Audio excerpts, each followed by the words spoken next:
सामने मजबूर हो जाता है, कभी अपनों के सामने तो कभी परायों के सामने। इंसान को मजबूर देखकर कभी कभी मालिक भी मजबूर हो जाता है, क्योंकि जो कुछ भी होना है प्रारब्ध के अनुसार होना है, और मालिक की मजबूरी यह है कि वो प्रारब्ध में हस्तक्षेप नहीं कर सकता। जब कोई विश्वासघात करता है तो दिल फटता है, आंखें रोती हैं। पूरे संसार से ही नहीं, मालिक से भी विश्वास में दरारें पड़ जाती हैं।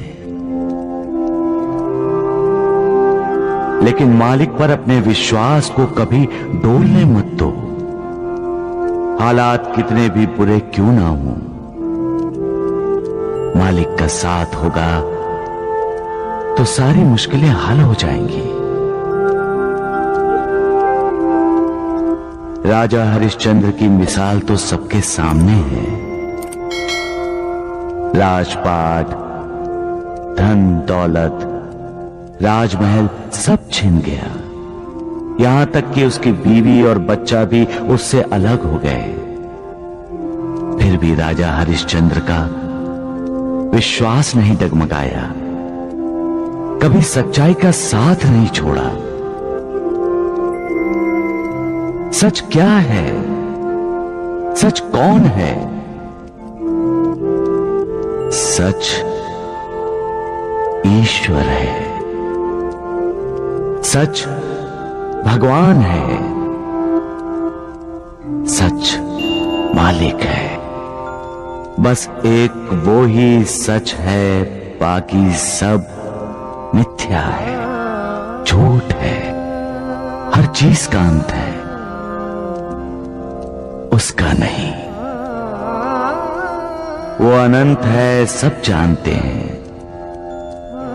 फिर भी जमीन, जायदाद, जेवर, धन दौलत इकट्ठी करते रहते हैं, प्यार करते हैं उसे। हालांकि सब जानते हैं पैसा इंसान को लालची बनाता है, स्वार्थी बनाता है। फिर भी पैसा पाने के लिए इंसान विश्वासघात जैसा पाप करता है। प्यार करना है तो मालिक से करो, वो प्यार करो जिससे श्रद्धा जागे, वो प्यार करो जिससे विश्वास पैदा हो, वो प्यार करो जो पुण्य दे। वो ही पुण्य तुम्हारा उद्धार करेगा। कमजोर इंसान हालात के सामने सिर झुकाते हैं, लेकिन कुछ इंसान ऐसे भी होते हैं जो हालात पर सवार हो जाते हैं। बाजी, हालात के सामने मजबूर होकर बच्चों को अपने से अलग करके उन्हें त्याग देना, ये फैसला गलत था। माता पिता को अपने बच्चों को हालात से लड़ने की शिक्षा देनी चाहिए, हालात के सामने मजबूर होने की नहीं। हालात के सामने मजबूर हो जाना ही पलायन है।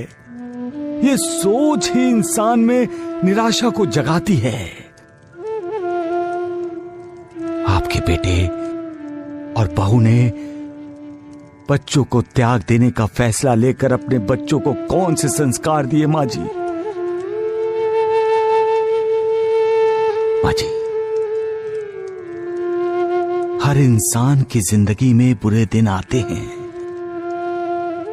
जिंदगी बसंत बहार नहीं है।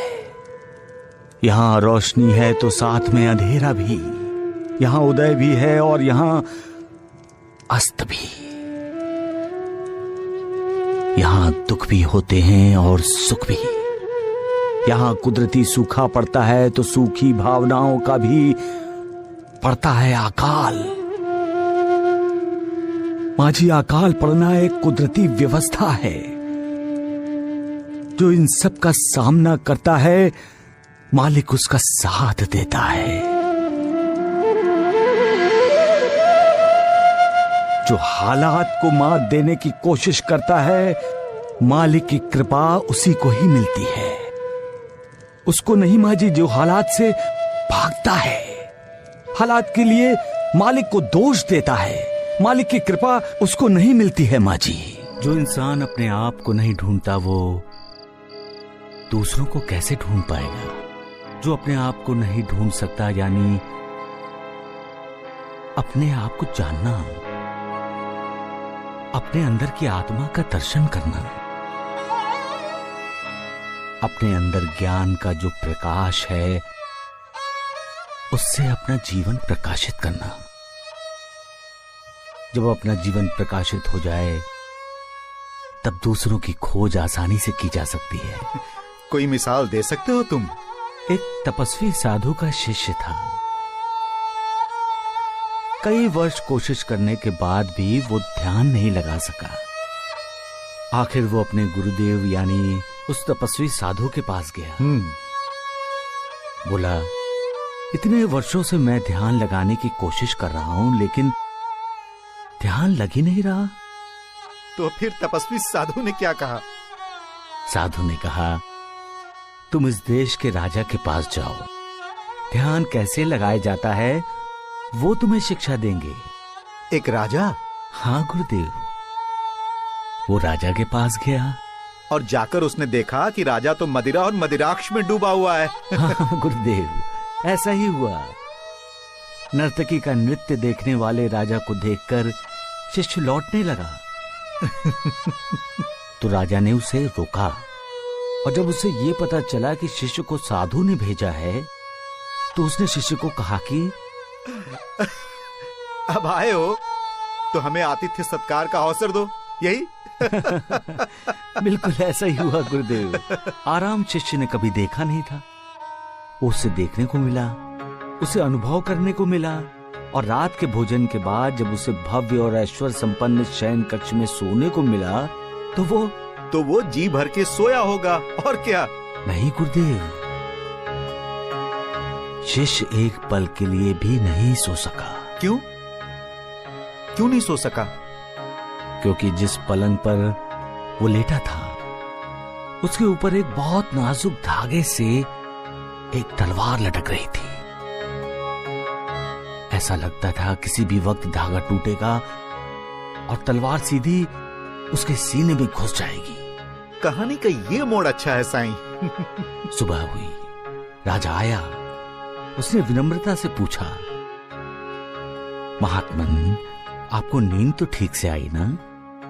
शिष्य ने कहा, राजन, इस लटकती तलवार ने मुझे रात भर सोने नहीं दिया।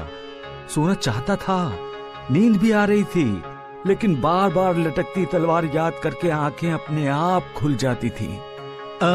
तब राजा ने क्या कहा? राजा ने कहा, मान्यवर, ध्यान ऐसे ही किया जाता है। ध्यान करने के लिए आंखें बंद करके पद्मासन लगाकर बैठना ही आवश्यक नहीं है। ध्यान का अर्थ ही है सोते, जागते, उठते, बैठते, हर पल, हर समय उस पर ब्रह्म परमात्मा का स्मरण करना। बढ़िया, बहुत बढ़िया साईं, बहुत बढ़िया कहानी सुनाई तुमने, वाह।